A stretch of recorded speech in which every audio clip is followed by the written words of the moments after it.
हे चिदम्बरेश्वर स्तोत्रम् कृपासमुद्रं सुमुखं त्रिनेत्रं जटाधरं पार्वती वामभागं सदाशिवं रुद्रमनन्तरूपं चिदम्बरेशं हृदि भावयामि वाचामतीतं फणिभूषणाङ्गं गणेशतातं धनदस्य मित्रं कन्दर्पनाशं कमलोत्पलाक्षं चिदम्बरेशं हृदि भावयामि रमेशवन्द्यं रजताद्रिनाथं श्रीवामदेवं भवदुःखनाशं रक्षाकरं राक्षसपीडितानां चिदम्बरेशं हृदि भावयामि देवादिदेवं जगदेकनाथं देवेशवन्द्यं शशिखण्डचूडं गौरीसमेतं कृतविघ्नदक्षं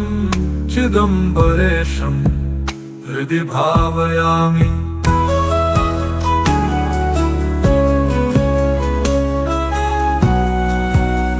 वेदान्तवेद्यं सुरवैरिविघ्नं शुभप्रदं भक्तिमदन्तराणां कालान्तकं श्रीकरुणाकटाक्षं चिदम्बरेशं हृदि भावयामि हेमाद्रिचापं त्रिगुणात्मभावं गुहात्मजं व्याघ्रपुरीशमाद्यं श्मशानवासं वृषवाहनस्थं चिदम्बरेशं हृदि भावयामि आद्यन्तशून्यं त्रिपुरारिमीशं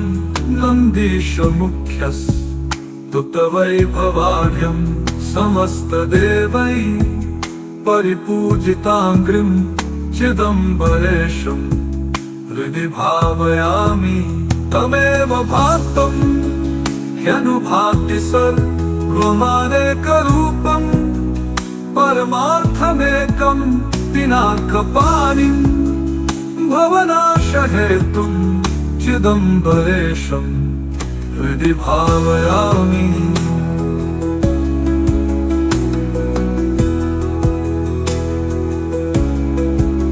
विश्वेश्वरं नित्यमनन्तमाद्यं त्रिलोचनं चन्द्रकलावतंसं पतिं पशूनां हृदि सन्निविष्टं चिदम्बरेशं हृदि भावयामि विश्वाधिकं विष्णुमुखैरुपास्यं त्रिलोचनं पञ्चमुखं प्रसन्नं उमापतिं पापहरं प्रशान्तं चिदम्बरेशं हृदि भावयामि कर्पूरगात्रं कमनीयनेत्रं कंसारिमित्रं कमलेन्दुवक्त्रं कन्दर्पगात्रं कमलेशमित्रं चिदम्बरेशं हृदि भावयामि विशालनेत्रं परिपूर्णगात्रं गौरीकदत्रं हरिदम्बरेशं कुबेरमित्रं जगतः पवित्रं चिदम्बरेशं हृदि भावयामि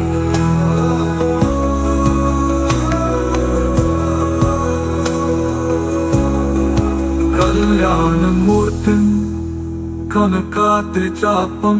कान्तासमाक्रान्तनिजाघदेहं कपर्दिनं कामरिपुं पुरारी चिदम्बरेशं हृदि भावयामि कल्पान्तकाला हितचन्दनृत्तं समस्तवेदा तव चोनिगूढम् अयुग्मनेत्रं गिरिजासहायं चिदम्बरेशं हृदि भावयामि दिगम्बरं शङ्खसितापहासं कपालिनं शूलिनं कृष्णं प्रये नागात्मजावक्त्रं पयोजसूर्यं चिदम्बरेशम् हृदि भावयामि सदाशिवं सत्पुरुषैरनेकैः सदाचितं सा शिरसुगितं वैयाघ्रचर्मां बलमुग्रमीशं चिदम्बरेशम् हृदि भावयामि कृपासमुद्रं सुमुखं त्रिनेत्रं जटाधरं पार्वती वामभागं सदाशिवं रुद्रमनन्तरूपं चिदम्बरेशं हृदि भावयामि वाचामतीतं फणिभूषणाङ्गं गणेशतातं धनदस्य मित्रं कन्दर्पनाशं कमलोत्पलाक्षं चिदम्बरेशं हृदि भावयामि रमेशवन्द्यं रजताद्रिनाथं श्रीवामदेवं भवदुःखनाशं रक्षाकरं राक्षसपीडितानां चिदम्बरेशं हृदि भावयामि देवादिदेवं जगदेकनाथं देवेशवन्द्यं शशिखण्डचूडं गौरीसमेतं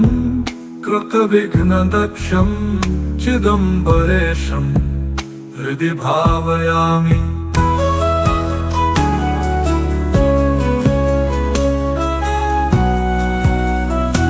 वेदान्तवेद्यं सुरवैरिविघ्नं शुभप्रदं भक्तिमदन्तराणा कालान्तकं श्रीकरुणाकटाक्षं चिदम्बरेशं हृदि भावयामि हेमाद्रिचापं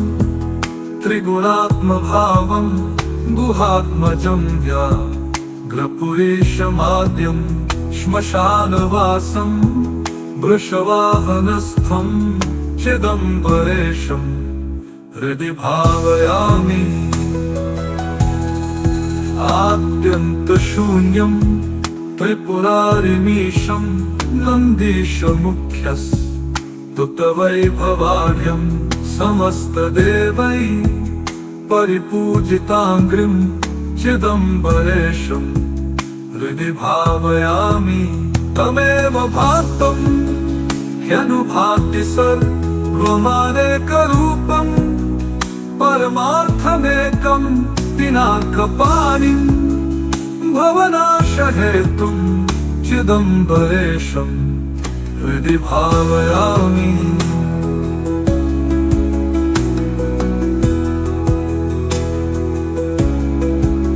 विश्वेश्वरं नित्यमनन्तमाद्यं त्रिलोचनं चन्द्रकलावतंसं पतिं पशूनां हृदि सन्निविष्टं चिदम्बरेशं हृदि भावयामि विश्वाधिकं विष्णुमुखैरुपास्यं त्रिलोचनं पञ्चमुखं प्रसन्नं उमापतिं पापहरं प्रशान्तं चिदम्बरेशं हृदि भावयामि कर्पूरगात्रं कमनीयनेत्रं कंसारिमित्रं कमलेन्दुवक्त्रं कन्दर्पगात्रं कमलेशमित्रं चिदम्बरेशं हृदि भावयामि विशालनेत्रं परिपूर्णगात्रं गौरीकदत्रं हरिदम्बरेशं कुबेरमित्रं जगतः पवित्रं चिदम्बरेशं हृदि भावयामि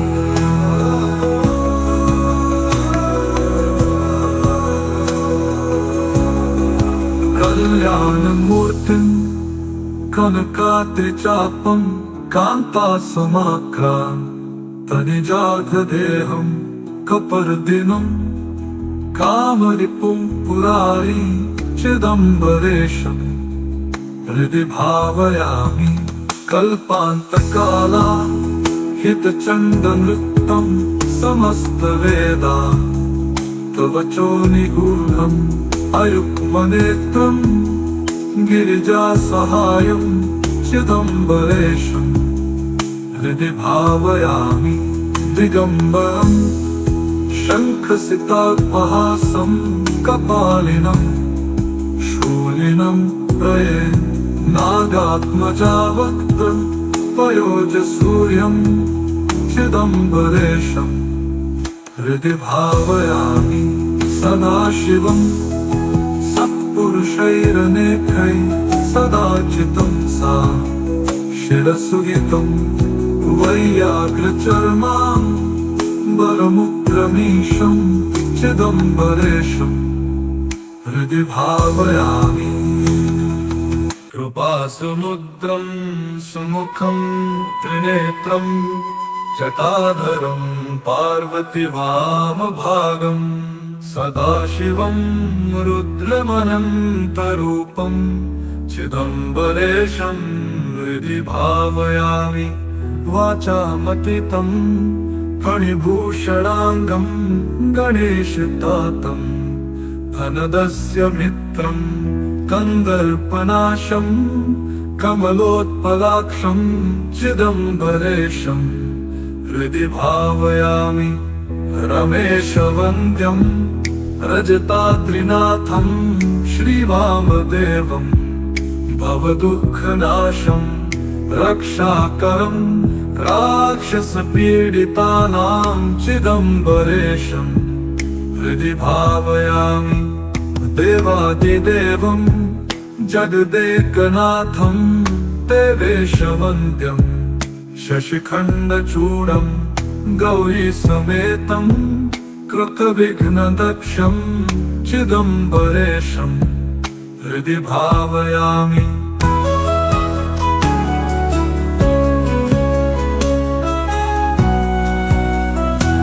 वेदान्तवेद्यं सुरवैरिविघ्नं शुभप्रदं भक्तिमदन्तराणा कालान्तकं श्रीकरुणाकटाक्षं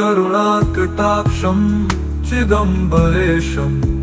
हृदि भावयामि हेमाद्रिचापं त्रिगुणात्मभावं गुहात्मजं व्याघ्रपुरीशमाद्यं श्मशानवासं वृषवाहनस्थं चिदम्बरेशं हृदि भावयामि आद्यन्तशून्यं त्रिपुरारिमीशं नन्दीशमुख्यस्तुतवैभवाढ्यं समस्तदेवैः परिपूजिताङ्घ्रिं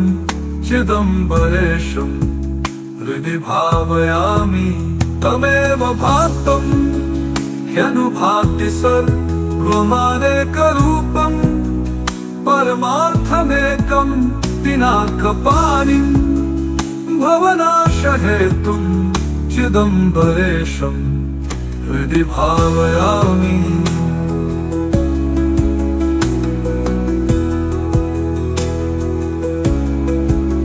विश्वेश्वरं नित्यमनन्तमाद्यं त्रिलोचनं चन्द्रकलावतंसं पतिं पशूनां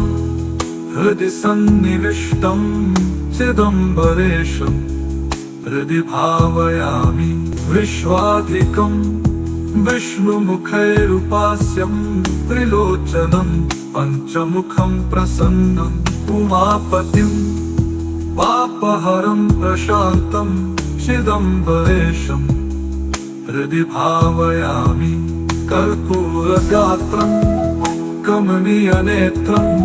कंसारिमित्रं कमलेन्दुवक्त्रं कन्दर्पगात्रं कमलेशमित्रं चिदम्बरेशं हृदि भावयामि विशालनेत्रं परिपूर्णगात्रं गौरीकदत्रं हरिदम्बरेशं कुबेरमित्रं जगतः पवित्रं चिदम्बरेशं हृदि भावयामि।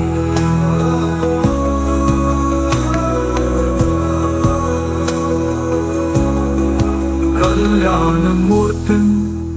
कनकाद्रिचापं कान्तासमाक्रान्तनिजाघदेहं कपर्दिनं कामरिपुं पुरारी चिदम्बरेशं हृदि भावयामि कल्पान्तकाला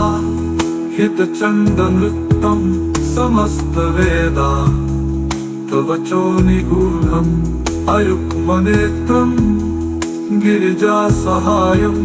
चिदम्बरेशं हृदि भावयामि दिगम्बरं शङ्खसितापहासं कपालिनं शूलिनं प्रये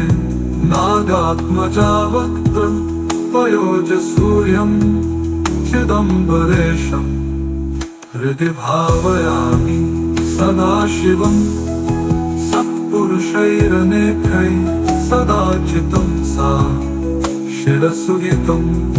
वैयाघ्रचर्माम्बरमुग्रमीशं चिदम्बरेशं हृदि भावयामि